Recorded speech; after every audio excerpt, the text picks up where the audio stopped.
नमस्कार, news broadcast 24 देख रहे हैं आप और मैं हूं आपके साथ करण खुराना। हरियाणा में बीजेपी के साथ गठबंधन टूटने की चल रही खबरों के बीच अब जेजेपी में ही बगावत के सुर देखने को मिल रहे हैं। जी हां, ये बड़ी जानकारी निकलकर सामने आई है। दरअसल अगले साल होने वाले विधानसभा चुनाव और गठबंधन सरकार में चल रही बयानबाजियों के बाद जेजेपी ने चंडीगढ़ में विधायक दल की एक बैठक बुलाई थी, लेकिन इस बैठक में जेजेपी के 10 विधायकों में से सिर्फ 6 ही विधायक शामिल हुए। यानी इतनी महत्वपूर्ण बैठक में भी जेजेपी के विधायक एकजुट नहीं हुए और करीब 4 विधायकों ने बैठक से दूरी बना ली।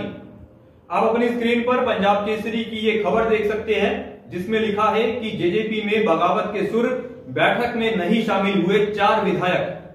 यानी जो जेजेपी इस बैठक के जरिए एकजुटता दिखाने की कोशिश कर रही थी, बैठक में इस बात पर चर्चा होनी थी कि आगामी चुनावों को कैसे लड़ा जाए।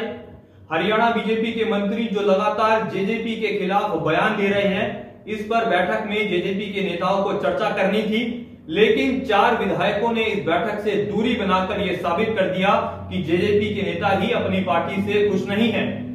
अब हम आपको उन नेताओं के नाम बताते हैं जो जेजेपी की विधायक दल की बैठक में शामिल नहीं हुए।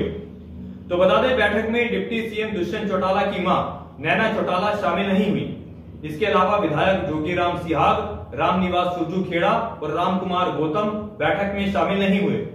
जानकारी के मुताबिक नैना चौटाला और जोगीराम सिहाग तो निजी कारणों की वजह से इस बैठक में शामिल नहीं हुए, लेकिन अन्य 2 विधायक सुरजूखेड़ा और गौतम ने पार्टी लाइन से अलग हटकर बैठक में नहीं जाने का फैसला किया।